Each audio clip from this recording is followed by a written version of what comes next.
nina nawulira nga amaanyi gampedde. I wanted to give up because there was something that was going on. Nengena mu office as the HR. Nembako bye mugamba. Honestly, byali bya giving up. Nani mugamba kino? I'm tired. Let me go. Like I told you from the start, I don't work from a toxic workplace. I don't.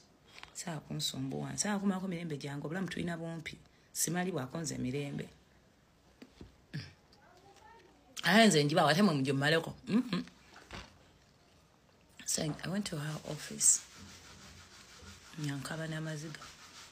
We spoke for 3 hours. Mchalo oyo yambuulirira. Nampa examples ku bulamu bwe. Nangamba ebintu. Nangamba, when you give up, binyo byangamba but kano nja kakubuulira naawe. Much as I hate being in a toxic working environment, but people do things intentionally for you to give up so that they can shine. Nangamba, so you're going to remove your yaba queen ojambaza omulala because it's like giving up. Nangamba, chin up, look straight, and go claim what deserves to you.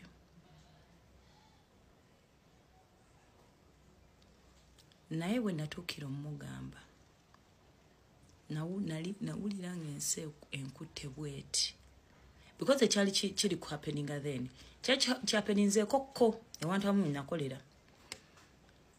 naye kale luli nali nkyali muto nangamba onoozungu onookomawo. People are bad. They don't even care because nze nyawo omuntu ampiseewo benga nange namuyisa bubi naye omuntu gwe siisa nkobi lwaki ompisa bubi yangamba nangamba don't stay strong. So HR bambi she went akola bintu byebirala nnyo but I missed her a lot because walo time sometimes when people need you, when someone needs to talk to you, sometimes they don't need your money, they're not even hungry for food, they only need a piece of advice for them to get stronger and work. So that's what she gave me that today. So HR, you're not jolly. I wish you the best of luck. Waliwo akana ak'obuwala akakolaawo mu office. She is our boss's PA. She's called Evelyn. Oh, one hour handling ebintu bimeka. She's just a sweet girl. Nze emirundi gye mutunuza bintu byange si bizibu naye ebintu bya office kolera kino kola boti boss anjagala ngaye buli kimu ngakulaga changuya. So Evelyn, nawe wonna woli nkwagaza birungi byerere manya nti nno buli kimu kyewankolera nasiima n'abalala. I'm on America. Remember that BBS guy that got an accident over Baliarua with the no people? Bambi Katonda yamusasira naawona gyali akola mirimu gye but kyali wange mu office omwenamena ba enjo mwena nyamumanyi nti oba ali onkutteko ku mukono nyinza okuba neera documentioning erinnya lyo but I wish you the best. Thank you for laying a break on my career. Watekako ettafaali ate nali recognizing and then we may meet. You know why I recognize these people and I don't want to forget any, and I hope I don't, is Nseno Funda. You don't know when you're going to meet someone and you need their help or they need your help. So when you're being kind to people, first of all, don't be kind expecting people will be kind to you. And I believe my personality, I'm a very good person. Yes, Vagama, don't blow your own trumpet, what. When you're a good person, people will tell you. But also some people are a bad person, but they believe they're good people. You know it. Also, I could be a bad person to some people, but I believe I'm a good person. I've been kind to some people. I've been kind to people. But sometimes, yes, we usually be kind to people thinking they will be kind to us. It is not automatic. It is never automatic. But be grateful. Katonda abakuwa omutima ogujjukira nti omuntu ono yanyambako wati ne wati. Nze bantu bangi nnyo I've broken up with people, but I don't forget where someone helped me. Well, I don't. So don't let people force you to be a bad person because they're being bad to you. Keep being a great person. Keep being a good person. You don't know when Haffy is going to mention your name in a room where you're not. Because we have mentioned people's names. Yeah. We hope and say we are kind to everyone. I hope people are kind to each other. Now, to the fans out there, you made all this happen. Nze nabagambye nagenda okola ku Galaxy nga ndi muto. Era natandika ndi muto. I didn't expect much. Nengera ku BBS nga nkuzeemu. Naye nze banvuma.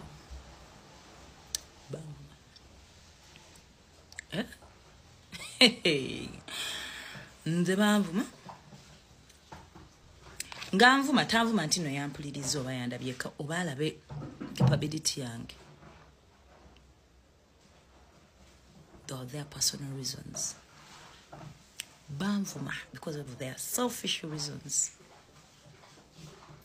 Naye bugenza okukya olunaku olwali ennaku z'omwezi nga 10 meka. Yeziri meka. But okukya olwaleero nga Holy Thursday. I swear. Abantu abanvuma usually bavumira ku accounts z'abantu balala. Ate era bannange nga I get good messages that can empower me. Oyinza olaba messages nga 1,000 nga mulimu ebivumo ebyo. Nange nja kuba sisiima eri Mukama Katonda okufokasinga ku bivumo nve ku bali abalala abampaana abali positive. Nja kuba sisiima. That's why sometimes it's not that we don't see you people. We see you, but you don't make sense. Dala, nve ku bampaana nzire kugwa. Nja kuba nange sisiima. Nja kuba ndi selfish. Nja kuba Katonda mulyaza amaanyiza. Ampadde omukwano mungi lwaki ndaba ebibi. So, bugenza okukya olwaleero nga ku bivumo bye nafunanga. Messages zibaawanga abantu benkola nabo. Obubaka bwe basindikanga. Tewakyaliyo yadde nyaka.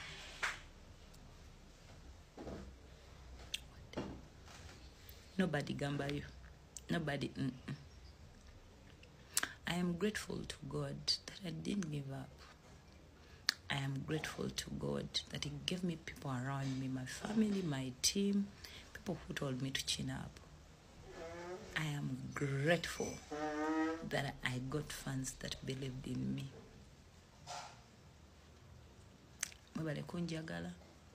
It was you. It is the numbers. It was you who mentioned my name out there. Kambabulire. Zegwe mulaba wano. So wandika nko application kusaba mulimu. Ndabuliddeko nayingira mu BBS. Yabba nyumiza bwe nagenza ku Next Media. Okay, TV works like this. Mutwina betulaba wano kompeo. It is Haffy, Seimo, Divosh, ne Sulaiman Sebugwao. Yes, please. Hurry, I'm doing some stuff. I just want to check on you. To check on me? I'm okay, my baby. I'm okay. How are you? Mommy, Terry wanted to see Aunt Mulongo yesterday, but she wasn't here. You go and call his mom. Go and call the mom. Tell Aunt Alicia to give you Mommy Dora's number. Do you have it? You go and call her. You go and find it. Or you call her on Aunt Alicia's phone. Please close the door. Okay. So I was telling you, then there's Sebugwao sometimes, and then we have a producer who was Dr. Quef. So Beba Bantu, the two of us, 3, 4, 5. But what you know, making a shot in a jacompeo. I see you people, I recognize you, have a camera, I may not mention your names, yeah. But can you get a quabo? Eggulo nalabye show ya simu gwe bansembyayo. Let me first talk about Dr. Quef.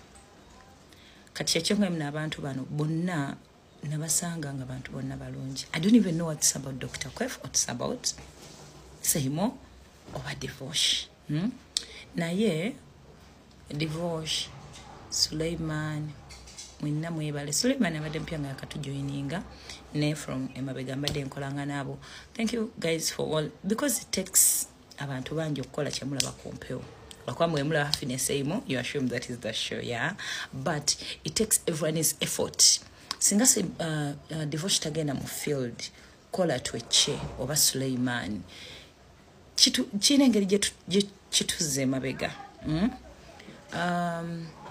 And then to the producer of the show. The producer of the show is the brains of the show. If you say feche tudeta kumpewo, it is maybe talent. I don't know how to explain talent. You all know it is God given and all that. Naye omuntu wakugamba nti yogera kino kikole bwoti ne bwoti no chi emulating no chikolanga bwakyagadde oyo omuntu gwe tuyita producer. So nagatamu kino bingi nnyo, but I would want to say Quef is the best producer. I know mumanyi I know Dr. Quef looked up. Thank you so much.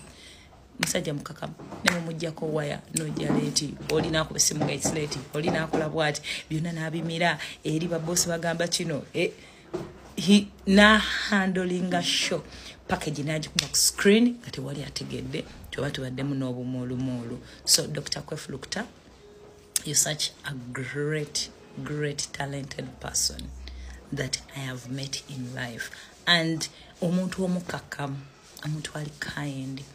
And then Seimo Kawalata, my co-presenter. I have not worked with anyone nantegeranga Seimo. Taliyo. I have not. It's okay dala. Nalabye bintu bingi nnyo ebyayogedwa ku internet. Naye abantu abasinga where I got emotional babagamba Bambi Seimo kati aba YouTube channel kwekolera ne Quef gamba Bambi Quef kubanga bo kumpewo balabanze kumpewo ne Seimo badde tebalaba Quef. Naye bwe nalabe interview ya Seimo kansooke kino nkyogere. Seimo engeri gyowazeemu when you are speaking about what happened, I don't know whether abantu oba wabategedde otya, nange nina bwe nabategedde. Nze ndowooza Seimo abantu olinga yabategedde nga abagamba. Of course bayinza okuba abo babaddeyo, because nange nabafunye ababaddeyo nga bagamba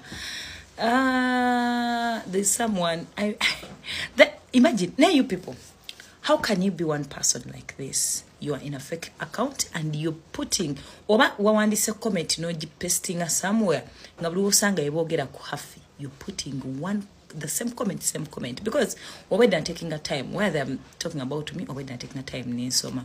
That's why I took my time to give up my statement. Mwabadeka abantu babiri, there's some guy called Sheriff already agamba.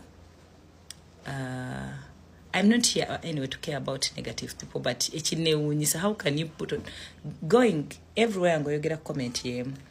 So that person watching today is I think Simone here bifunyeko. Hence, you know, you naloza chialoza. The one person over there gamba nti Seimo yanyambye okubeera chendi okubeera nga he was guiding me, he was doing what sina kalibongo bukola TV. It was all about Seimo. and then waliwo oli omulala yoni simanyi ninga zona fake account yowe dantenda bwambalaaya ati BBS nagimaze ne next week yangenze nayo ngiserving anyway nebyandese sibye you guys you'll be fine, very fine. It's just kuba go ayogera ebyo by the time you oyogera ebyo mu fake account kitegeeza you have your issues with me, so it is well. Why mbadde ngamba semayinza okuba abantu abategedde bulala obwedda ntwagamba bambiseemu bambi musajja atagenda beera watya. I don't think they were saying ogenda beera watya because it was my brains behind Somulula. I doubt kuba engeri gyewabadde oddamu. I remember when you explaining she asooka nebeerako omuntu then nenzirako era ogenda funa omuntu omulala. Kyenalowoozezza nti you are trying, if you get me wrong, you're my buddy, you're my friend, you also know I'm not coming here to say anything against anything, but that's what I thought. And then you're explaining them what you do. The channel was people are used to sing us together, me and you. The YouTube channel sing me and Quef. That's channel was ero wedda. Necessary wongo wanga ne touch twala nyo, but those messages kept on saying, Bambi saying, omuless sotia. It got so emotional, like, oh. Kubanga say more, I want to tell you, gwene kwef, bine ebintu ebyajjawo nga next media njagala tebizze leero. The two of you know. Tebyazze eggulo tebyajja ku Tuesday when they unveiled me. You two knew. Wadde nga kwefu ye yasooka okumanya, because ng'omuntu ono gamno sooka gamba ono, eventually I also told you. My biggest fear was not because I have never worked alone. Naye okufuna oyo omuntu asobola okunkomplimentinga nenkola kyenteekeddwa okukola. I think n'abantu kyabadde balaba. People who work together, the duos, the Beatles have a concert. Era buli omu aina abantu ba fans baina ba favorites baabwe. Oli ayinza okubasinga kwagala Mr. Lee, waliwo asinga kwagala Julio, waliwo asinga kwagala Bobby Lash. Those three boys could be talented nga buli omu anaakuba yekka asobola otwabya. But fenna twaba embracing abo basatu. Era ne omu n'amala abavaako bw'abala bayimbe babiri tuyinza obutakyagala. Twalabako wano radio ne Wizzo.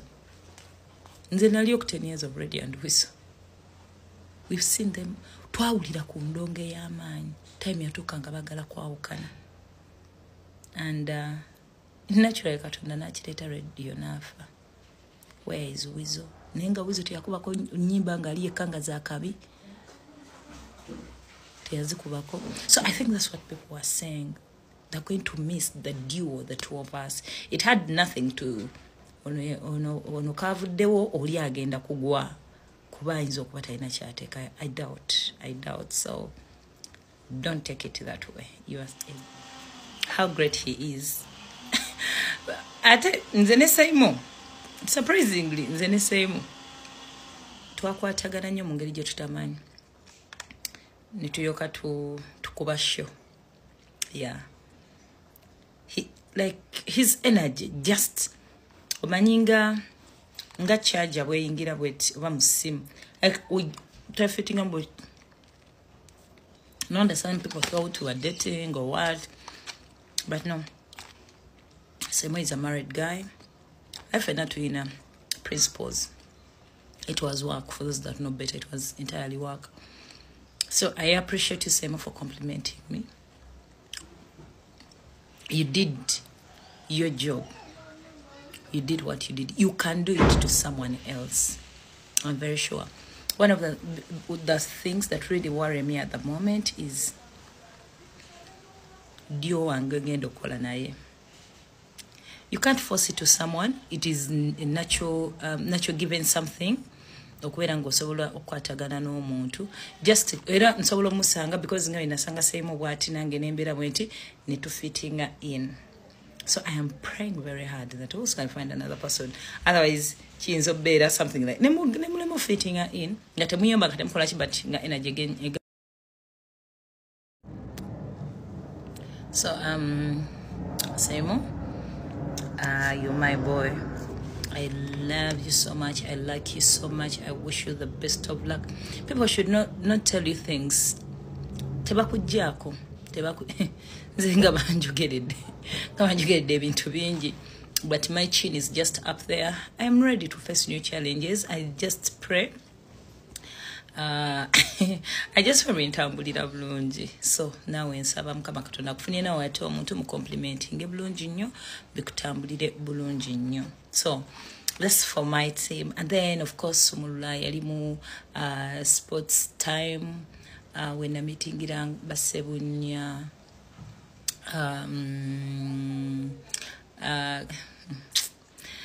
can't even nange ka Chris other guys left. You guys mwena, thank you for being great people around me. It is the energy, yeah, that kept us going.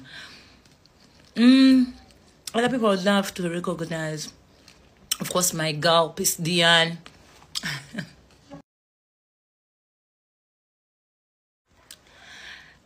Peace wange. I know it's hard. I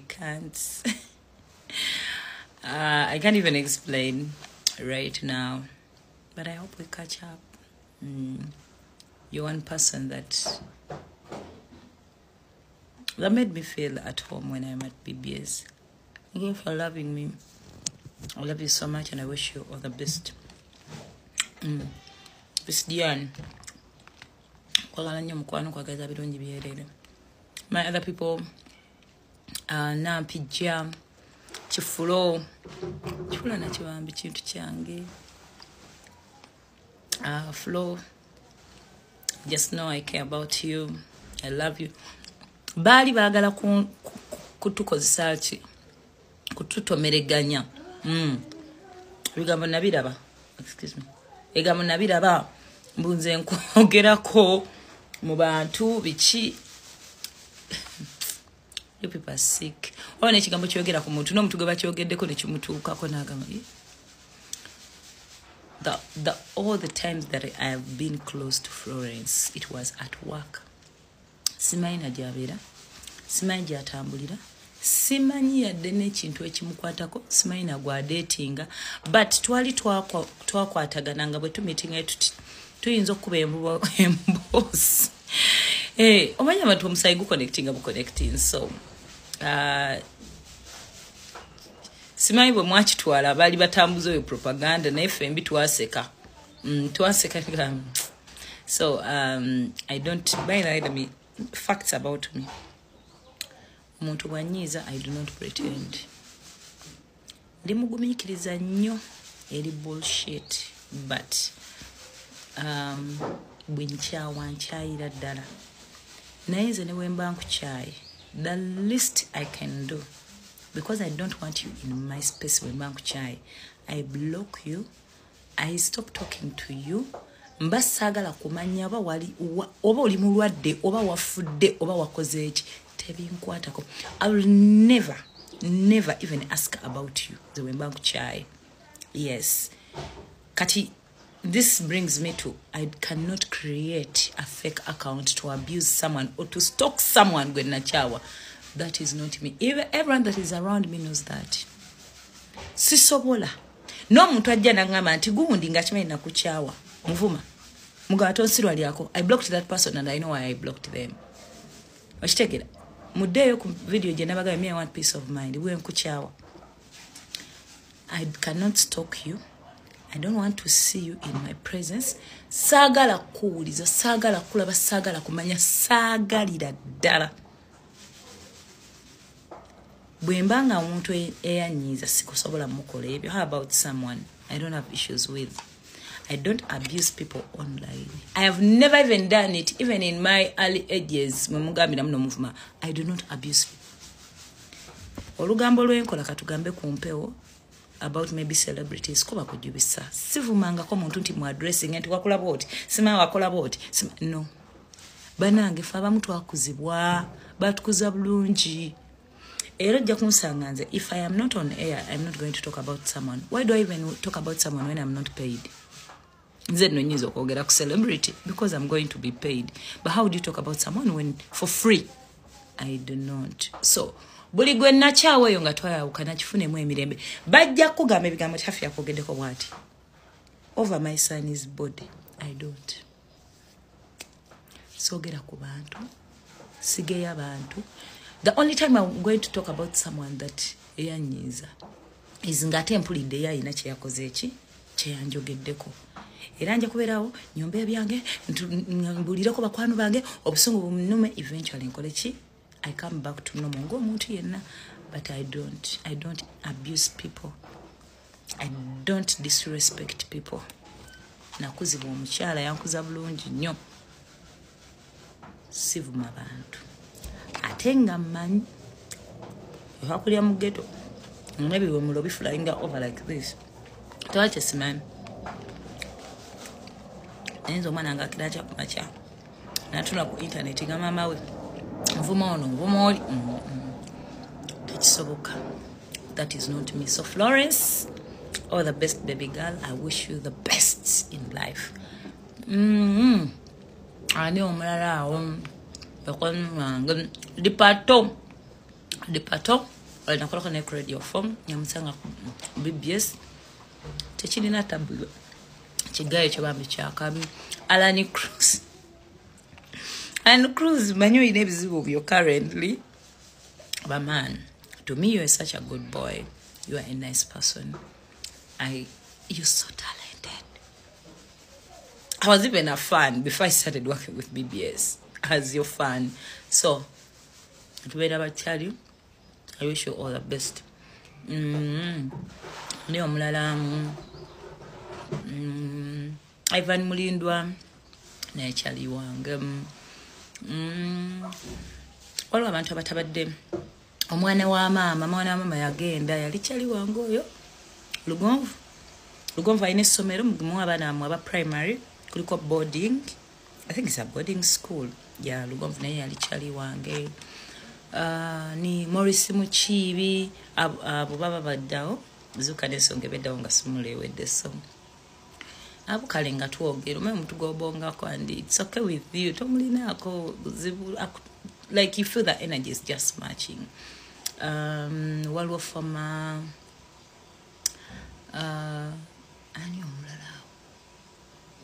anyway, I want also to thank my fellow employees. Thank you for providing to me a conducive working environment. Banange nze golaba sina na kyejo mbunoki nensanze muntu ampisa bubi saa kumpisa bubi nze nkukyawa lwakuntulugunya kyo malaka bino bracho bonemesa okola emirimu gyange. But my employees did their part. They played their part for me. I thank you so much. Nsololekawo mulimu negwa gunsasula sente meka. Ngulekawo bwenti netambula n'engende ebyange. Nenzirayo wa mamange n'entula ne tuli ebijanjalo n'akawunga nenganze tontulugunyiza nsagala okumalako mirembe. Yes, I would leave any toxic working environment. Sangalirako ddala. So I appreciate you all. Mwena mbebaliza ddala. Wadenga ebirumira tebiyitamu naye biba bya msenge challenges zibeera okubeera emyaka ena n'abantu bebamu era zibeeramu ate zibeera omutandikwawo bingi nnyo bye nawulira nga nakatandika kino byali bingi nnyo. But I want to thank me for being awo batontulugunya awo batomanyi kikyoyogerako. When you talk about me when I'm still new, oba tontulugunyiza, oba just only scared of what is coming. That's what I assume anyway.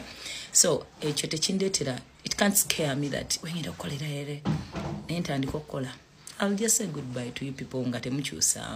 So, BBS Telefina staff, thank you so much for being great people. And yes, also Banangi, you guys, let me brag. BBS kuva nagendayo, I've been recognized as a good employee. But did you get I received a call. Oh, I was telling you how from when I started working with BBS, I've been getting certificates of recognition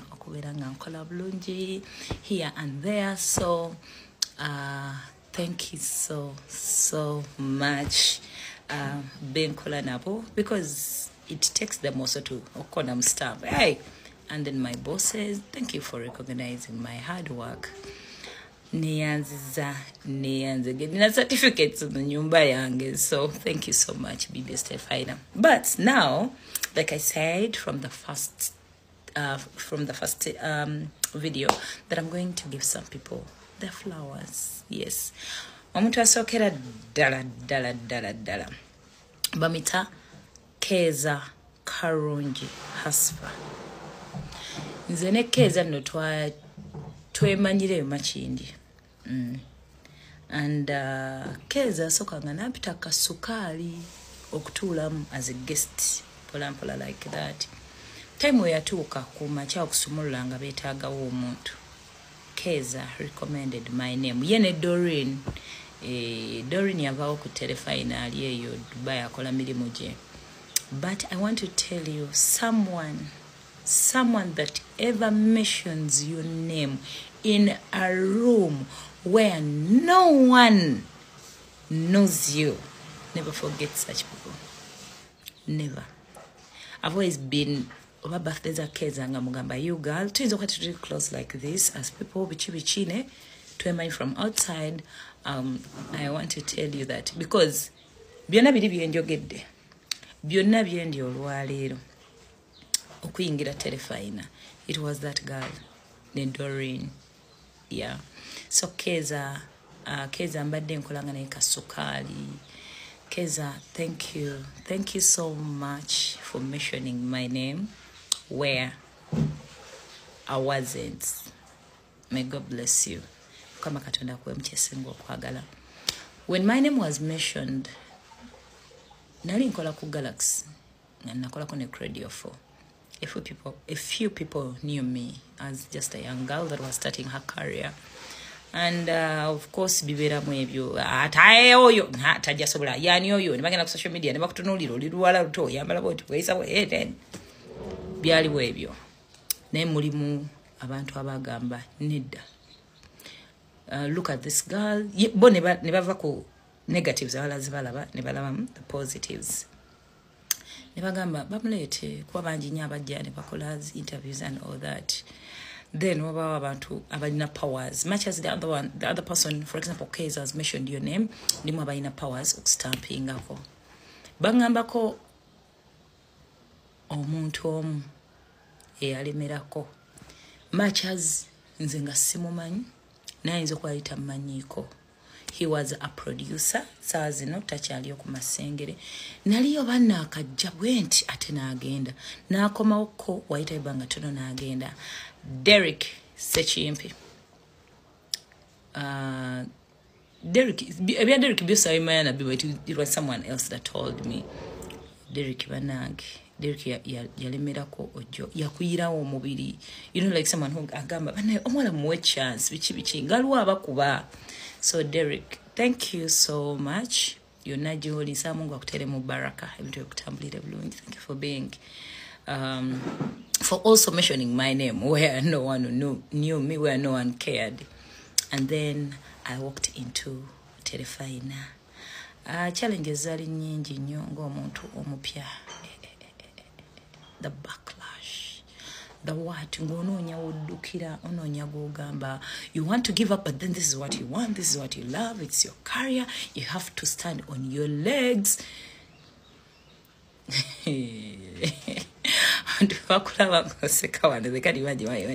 But that one, today I'm not getting back to that negative energy. I'm here to recognize people. Nafuka mukwano gwa producer omu naita chaliwo. He also went for further studies on that. Bamita Ntambi Bobo Isaac. Twinenge jetu afokamu abo mukwano. So every time nadukange wa Bobo ne mukabi ne mugamba, oh, I wanted to give up. Oh, but you know, young woman all the time and fokama mukwano. Fuka very close. So Bob was like my parent at work. Buli kimu nganzirukira eriye. Buna uli yanga amanyi ganzigwa. I could run to him. So Bob, I wish you the best in your life. Thank you for being a kind person to me. Then my great team. Kakati, great team. Bajita Sumulula. When I get ku BBS, natula musumulula, nentula mukasukali, nentula nichamuka mdiro. Chamuka mdiro lyo yali show eyakolebwanga mu lockdown okwa abantu vibe. So yatukayo neggwaawo nga lockdown ewedde. So nensigala ku sumulula ne kasukali. So chamuka mdiro lyeyo. Rather sumulula.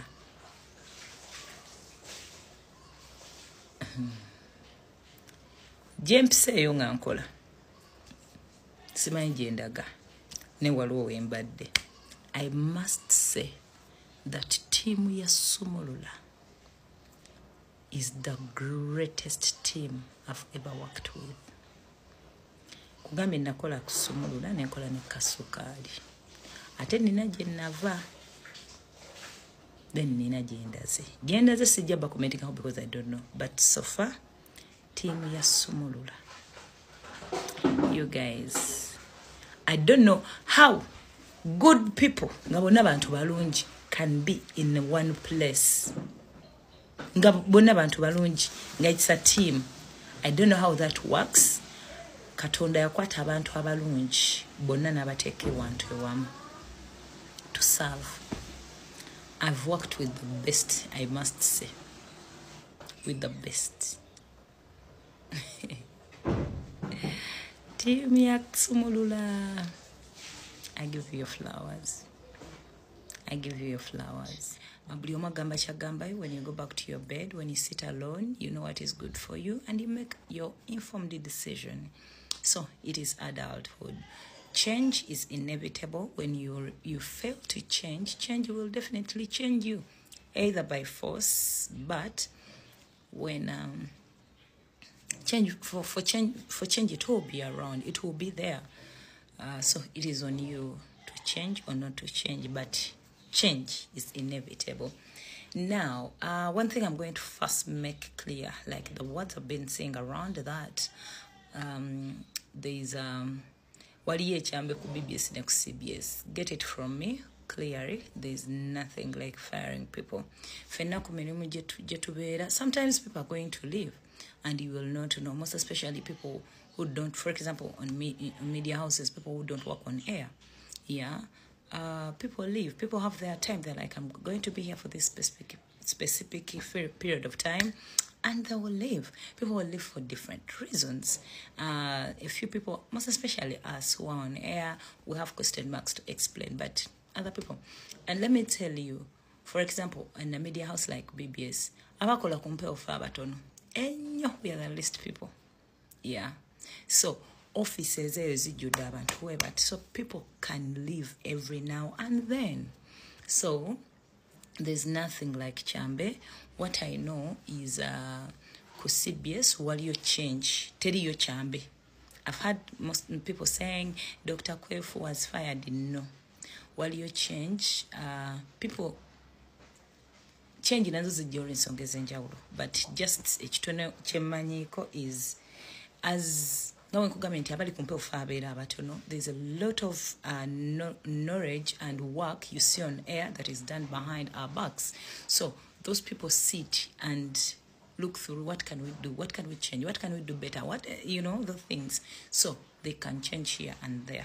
But because Neba bagoba. Ye ne kumirimu emirala bagoba namwe gimukolera babagoba. But as it is being said that they are firing, waliye chambe. No. There's nothing like chambe. But I know there are some changes being done. Okay. So that is clear. Dr. Kwefu Chemanyiko Ajabia Yogerera, but he's not being fired. There's just some changes as it looks CBS. Okay, Council Kentandike. How I just want to give some people their flowers, the people I've worked with.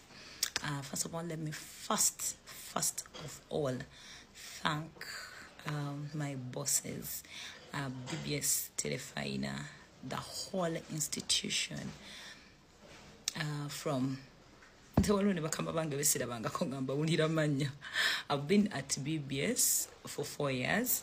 Next year I was going to make 5 years. So namely besuliranga koba board members sibamanyi sibalaba nkompulira manya, but nina benkoze nabo. I honestly want to appreciate you a lot. Thank you for seeing something big in me. Thank you. Mwamanyi bwoba otwala omukozi omupya naye bamukwanidde nti oyo yasinga byonna biba byakugezaako, because things can change. So omuntu yenna kuba kwetulisizaako bomu. So omuntu yenna bwe yetulisizaako bomu n'agamba, let me give this girl a chance. I mean, I can't take that for granted.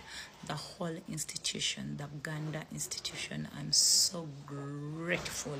I'm so humbled.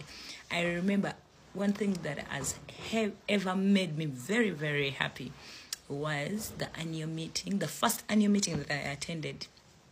Staff yona ya BBS twatula meeting yali ya end of year, and then it was my first time katikiro kwogera ko jetuli nali namulabako ddanga in his office as the katikiro, but now he was speaking to me as my boss, and you guys as extremely excited when he recognized me by my name. And mwana banga nine Dr. Kwefu nga shootinga eyo biwero. He recognized me. He was like, Nabanja awasumulula mbadde njagala okwebaza. Oh my God, I felt like the butterflies were always like nzani nze nenkola show. You know, we've been at workplaces. Okay, I've not worked like a one-to-one, but I've had people say, because everywhere my bosses do recognize me, but this is the premier of Buganda, are taking over a lot of offices. It has a lot of responsibilities. Banji tuli bayitirivu nnyo abakozi, and he recognized me. Temanya how I felt. I felt like, yeah, what I'm doing is great, that my top boss can even recognize me. So it is a pleasure to all my bosses that I've not met. Mwebale kumpa mukisa kukola ko namwe CV yange mwebale jibuildinga. I must say nze nasoma mawulire nga nkola radio era my strength was in radio. I just needed to polish here and there. I didn't know that I could even pull off TV.